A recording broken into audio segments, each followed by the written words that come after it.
Assalamualaikum warahmatullahi ta'ala wabarakatuh.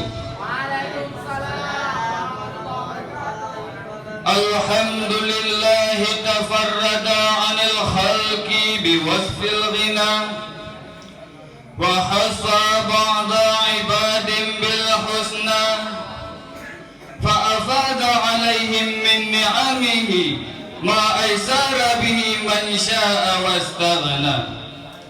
Asyhadu an la ilaha illallah wa asyhadu anna Muhammadan abduhu wa rasuluh la nabiyya ba'dah. Allahumma salli wa sallim ala sayyidina Muhammadin wa ala alihi wa sahbihi wa man tabi'ah. Faqala Allah ta'ala fil Qur'anil Karim, a'udzu billahi minasy syaithanir rajim. Bismillahirrahmanirrahim. Ya ayyuhan nabi, inna arsalnaka syahidan wa mubasysyiran wa nadhira. Qala an-nabi sallallahu alaihi wasallam fil hadis, innama bu'istu liutammima salihal akhlaq. Allahumma rabbi shrah li sadri wa yassir li amri wahlul 'uqdatam min lisani yafqahu qawli. Sadaqallahul azim wa sadaqan nabiyul habibul karim. Kata keta'ziman yang setinggi-tingginya dan yang semulia-mulianya kepada Abi, Allahumma ghfir lahu warhamhu wa'afihi wa'fu anhu. Kata keta'ziman yang se'a'la-a'lanya kepada Ummi beserta keluarga, dan kata keta'ziman yang semulianya lagi kepada Walidi beserta keluarga, dan kata keta'ziman yang semulianya lagi kepada Dewan Guru, dan kata keta'ziman yang penuh kehormatan kepada masyarakat muslimin sedang pendengar yang dirahmati oleh Allah Subhanahu wa taala.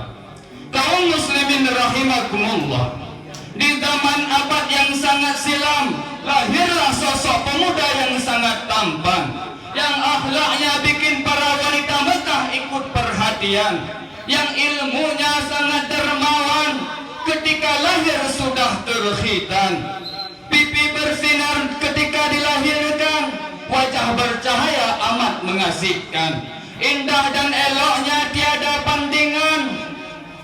Ketika lahir wajah berkilauan, tangan mengangkat kepada Tuhan, perkataan lisan, ummati ummati, umatku umatku. Oleh karena demikian, wahai para insan, timbullah sebuah ungkapan yang beruraian, sang panutan sejati yang mulia.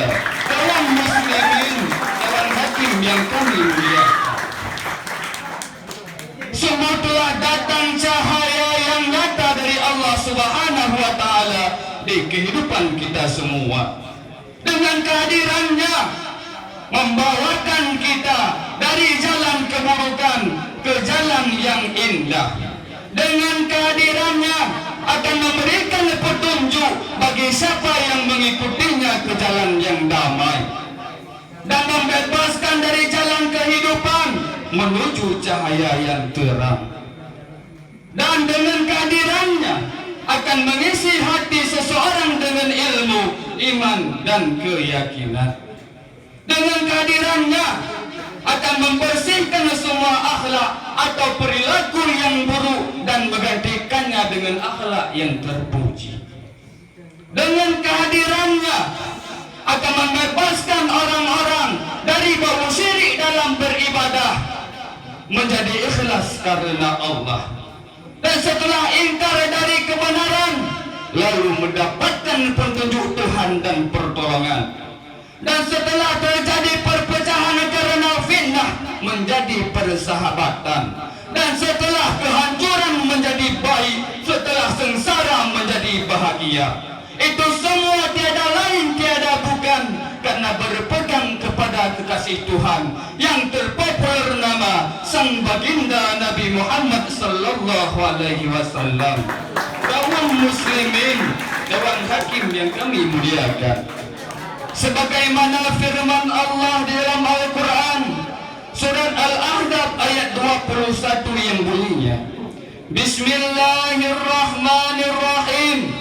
Laqad kana lakum fi Rasulillahi uswatun hasanah, yang artinya sungguh telah ada pada diri Rasulullah itu suri tauladan yang baik. Dalam ayat lain Allah mengatakan, Bismillahirrahmanirrahim. Ya ayyuhan nabi, inna arsalnaka syahidan wa mubasysyiran wa nadhira. Wahai nabi, sesungguhnya kami memutuskanmu untuk menjadi saksi, pembawa kabar dan pemberi peringatan. Surat Al-Ahzab ayat 45. Kaum muslimin rahimakumullah, bila kita cermati ayat yang di atas, maka pantaslah kiranya Allah mengatakan bahwa di dalam diri Rasulullah terdapat contoh tauladan yang baik yang dapat ditiru oleh umat beliau dalam menempuh bahtera kehidupan. Kaum muslimin rahimakumullah, kehadiran baginda Nabi murnya menerangi alam semesta bagaikan pertanda mulia agama kita. Ketika lahir Nabi, langit dijaga dari syaitan yang durhaka. Sebalik dengan kehadiran kita di dalam dunia ini, ketika kita lahir sudah ditunggu oleh syaitan yang durhaka. Mata kita dicelaki dengan air kencingnya, wajah kita dihiasi dengan taiknya. Ketika kita sudah dewasa, ganteng dan mempersona, kita nongkrong di pinggir jalan lewat perempuan yang sangat menawan. Wajah kita, mata kita yang sudah dicelaki dengan air kencing syaitan, melihat pinggul perempuan seperti bola mikasa yang sangat berbulatan. Masya Allah, dari kecil sampai tua, pikiran kita, mata keranjang, pikiran kita dalam pinggang. Na'udzubillah, tsumma na'udzubillah. Kaum muslimin, Dewan Hakim yang kami muliakan, kita sebagai generasi perjuangan Rasulullah di masa yang akan datang, perbanyaklah perbekalan dan keimanan dalam membawa ajaran agama Islam. Seperti Rasulullah di abad yang sangat silam membawa ajaran Islam penuh dengan kesabaran. Dilempar dengan tai unta, Nabi gembira penuh dengan senyuman. Alhamdulillah, dengan adanya Nabi membawakan agama Islam, semua manusia baik akhlak dan mulia. Sebagaimana sabda Nabi SAW, Innama bu'istu liutammima salihal akhlak. Sesungguhnya aku diutus untuk menyempurnakan akhlak yang mulia. Kaum muslimin rahimakumullah, hadis riwayat Ahmad. Itulah sang panutan sejati yang mulia yang selalu menjaga umatnya. Sebagaimana pepatah ulama kita, ahalla ummatahu fi khirdi millati kallaisi halamal asbali fi ajmi. Nabi menjaga kita dalam benteng kuat dan tinggi bagaikan harimau dan anaknya dalam rimba tempat sembunyi. Kaum muslimin rahimakumullah, kesimpulan yang dapat kita simpulkan, yang pertama, dengan kehadiran baginda Nabi SAW, sangat alhamdulillah kita mendapatkan akhlak terpuji dan mulia. Dan yang kedua, dengan kehadirannya membebaskan kita dari kegelapan menuju cahaya yang terang, dan dapat dengan agama yang penuh perlindungan. Dan yang ketiga, kita sebagai generasi perjuangan Rasulullah, kita hantam semua orang kekafiran. Berbangkitlah agama Islam agar agama Islam kekal di sepanjang zaman. Ingat hai saudaraku sekalian, siapa mengharap syafaat Nabi, dia pasti mendapatkannya. bagaikan air hujan dari langit menghidupkan semua bunga. Kaum muslimin, Dewan Hakim yang kami muliakan, sekian yang dapat kami utarakan. Hadanallahu wa iyyakum ajma'in. Fa'tabiru ya ulil absar. Assalamualaikum warahmatullahi wabarakatuh.